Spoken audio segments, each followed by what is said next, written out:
What the European Union just did is in the Bible.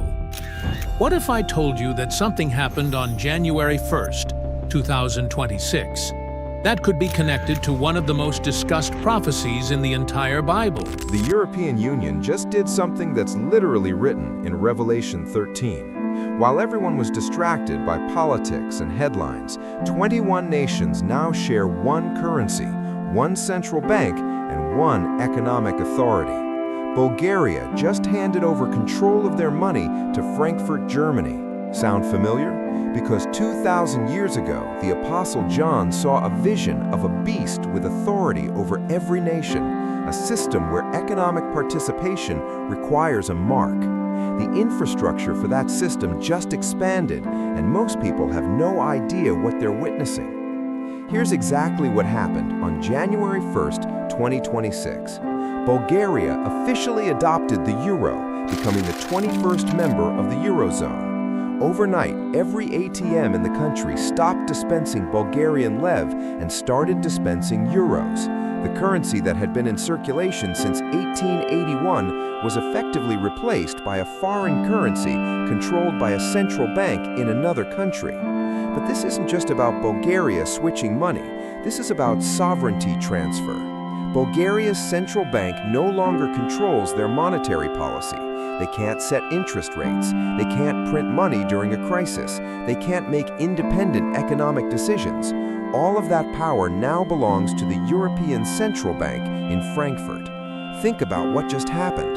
A sovereign nation voluntarily gave up one of the most fundamental aspects of national independence, control over their own money. And they're not the first. 20 other nations have done the exact same thing since 1999. Each time a country joins the Eurozone, the system becomes more centralized, more unified, more powerful. What started with 11 nations is now 21. The pattern is clear. Independent currencies are disappearing, and centralized control is expanding.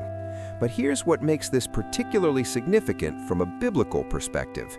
The technology now exists to track every single transaction made with this unified currency, and that's where things get really interesting.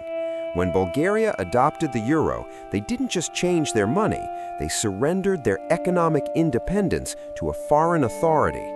Every major financial decision for Bulgaria is now made 800 miles away in Frankfurt by people who have never been elected by Bulgarian citizens. This is unprecedented in human history. Never before have so many nations voluntarily given up control of their currencies to a single central authority. But it's happening right before our eyes, and most people don't understand the prophetic significance. The European Central Bank now controls the monetary policy for 350 million people across 21 nations. They decide interest rates, money supply, and economic strategy for countries that span from Ireland to Estonia, from Finland to Malta. One bank, one authority, one system. But here's where it gets even more interesting. The euro isn't just a currency, it's a symbol of unity. Look at any euro coin and you'll see something fascinating. One side features national symbols unique to each country. Bulgaria's new coins show the Madara Rider and Saint Ivan of Rila, preserving their national identity. But flip the coin over. The other side is identical across all 21 nations. Same design, same symbolism, same authority. National identity on one side, unified system on the other. Unity within diversity.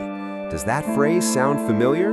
Because Revelation 13:7 says authority was given to the beast over every tribe, tongue, and nation.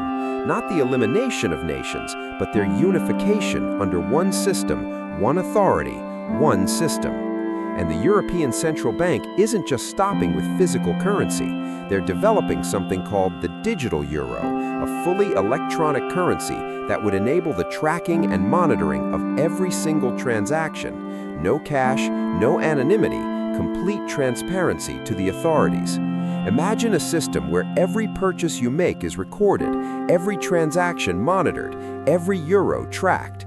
And if you don't comply with certain requirements, access denied, transaction blocked, economic participation revoked. But the symbolism goes even deeper than the currency itself.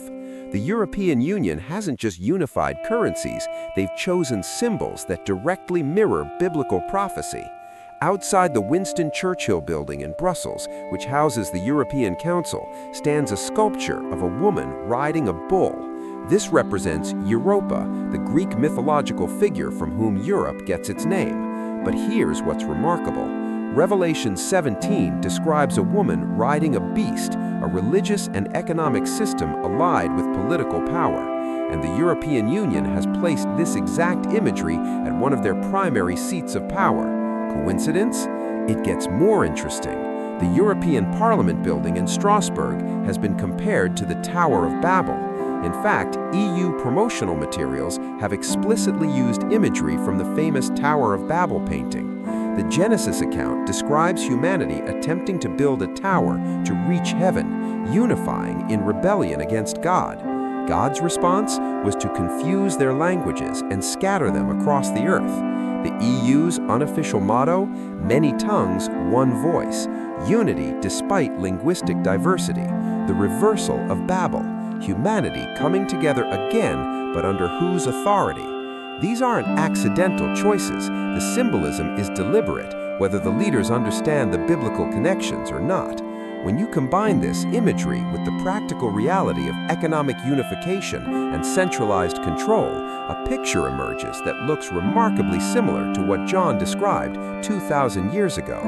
But the most significant development isn't the symbolism, it's the technology, because for the first time in human history, the infrastructure exists to implement the system described in Revelation 13. A system where one authority can control every transaction, monitor every purchase, and restrict economic participation.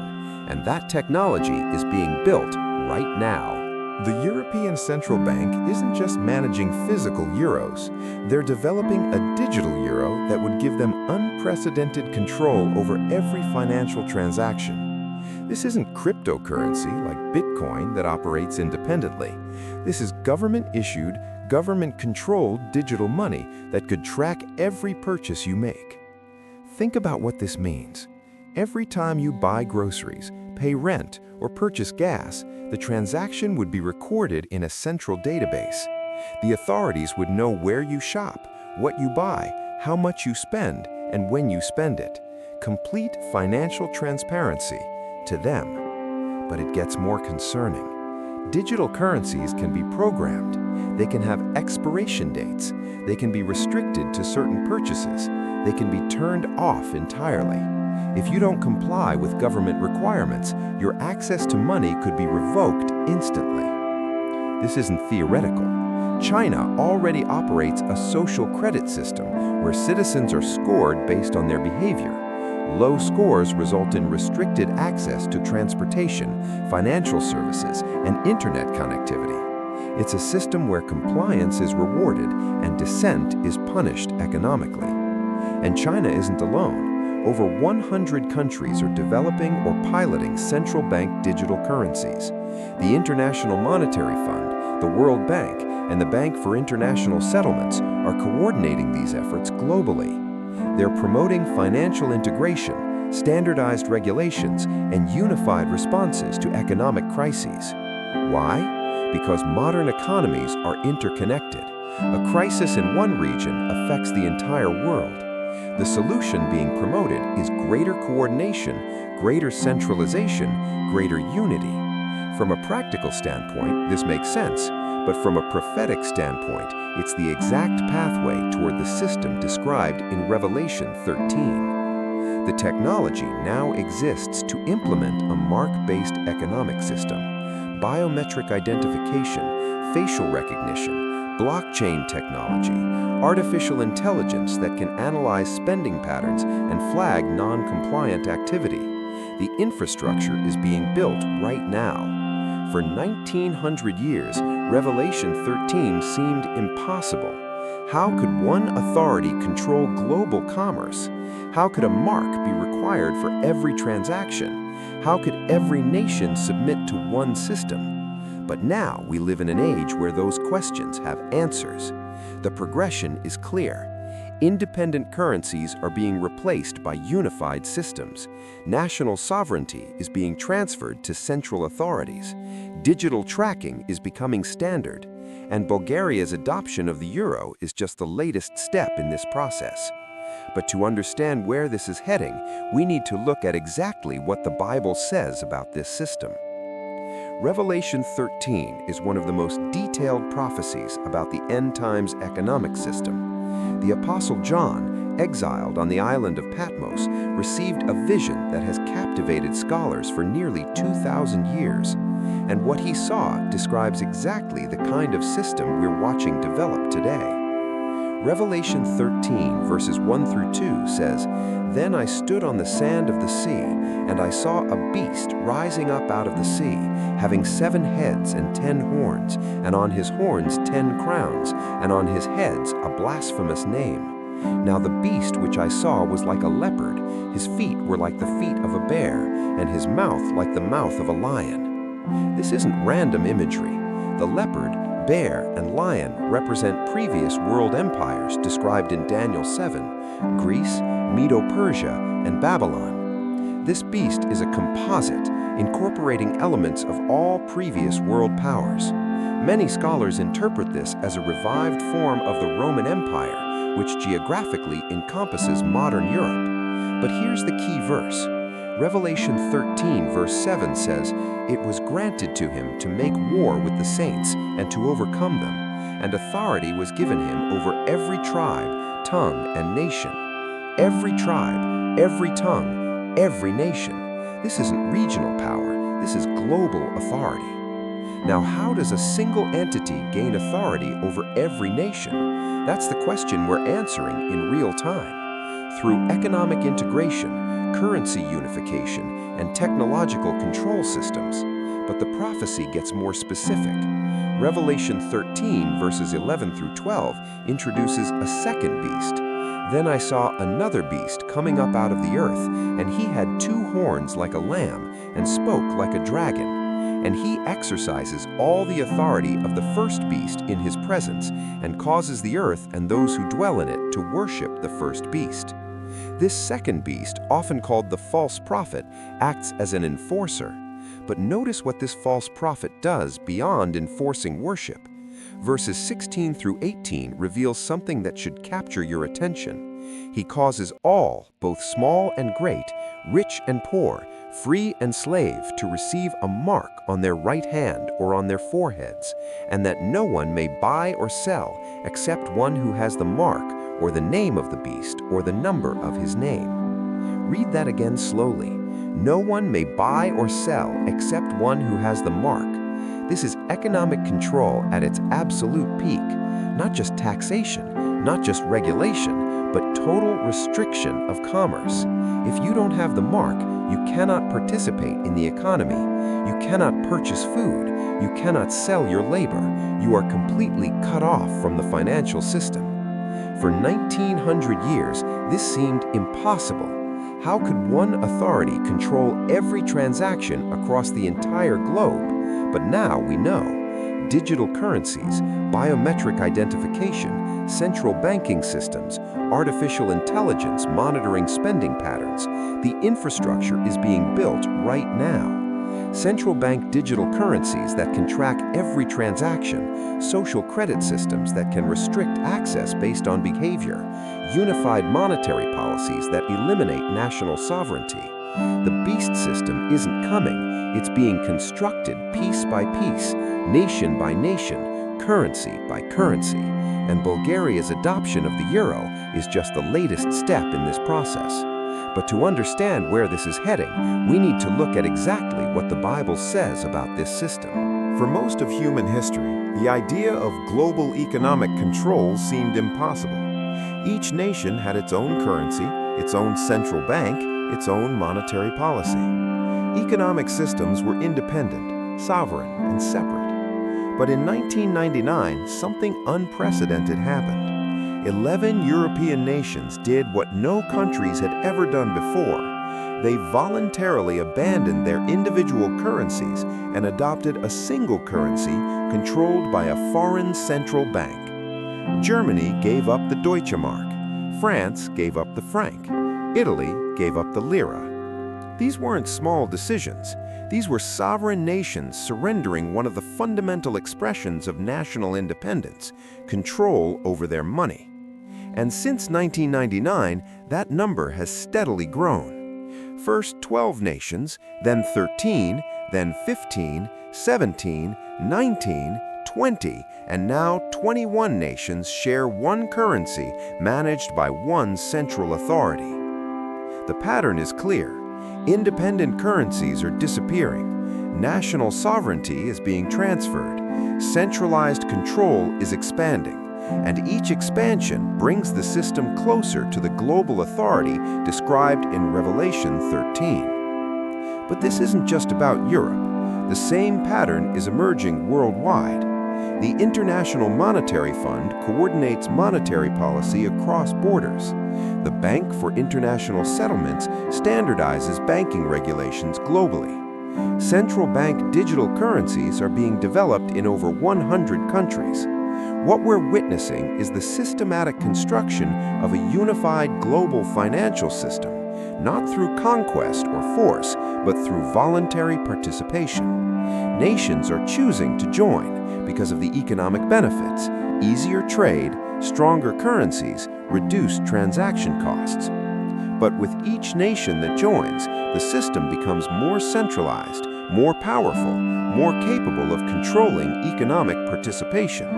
The infrastructure for the mark-based system described in Revelation 13 is being built voluntarily by the very nations that will eventually be controlled by it. The progression from Daniel's prophecies to John's revelation to today's reality is remarkable. Daniel saw 4 successive empires.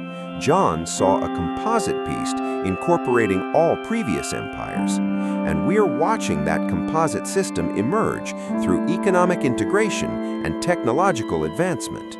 But the timeline is accelerating faster than most people realize. The European Union isn't operating in isolation. What's happening in Europe is part of a much larger global trend toward financial integration and centralized control. And the pace is accelerating rapidly. The International Monetary Fund now coordinates monetary policy across 190 member countries. When a financial crisis hits one region, the response is coordinated globally. Interest rate decisions, currency interventions, and economic stimulus packages are synchronized across borders. The Bank for International Settlements, often called the Central Bank of Central Banks, sets global banking standards that individual nations must follow.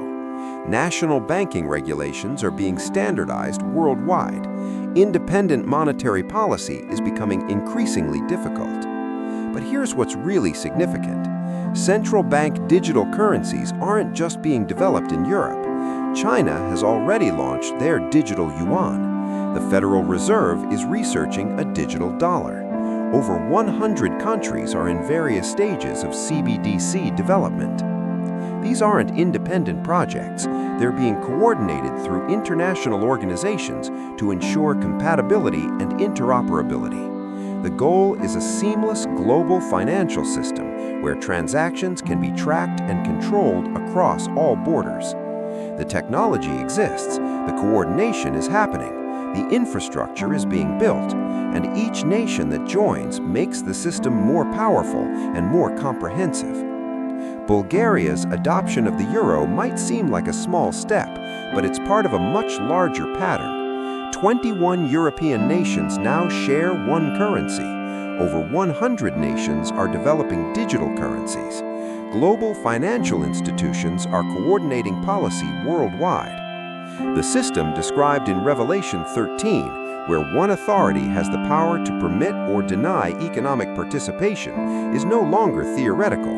It's being constructed right now, piece by piece, nation by nation. And the timeline for completion might be shorter than anyone expects. When we see these developments, economic unification, centralized control, digital tracking systems, the question isn't whether we should fear them. The question is whether we're spiritually prepared for what's coming.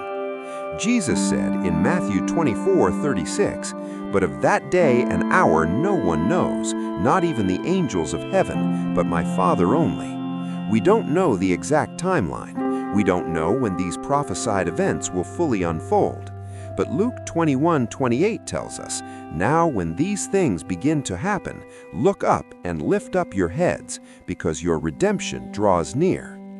When we see the signs, economic integration, technological control systems, the infrastructure for the mark, we don't panic.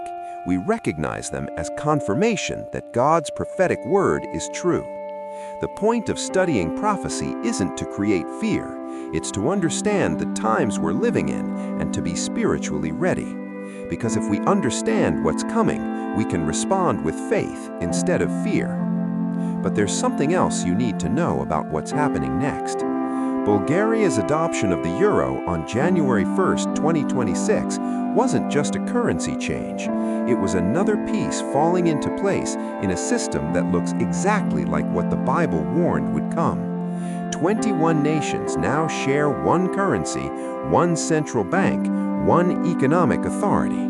The infrastructure for total economic control exists. The technology for transaction monitoring is operational.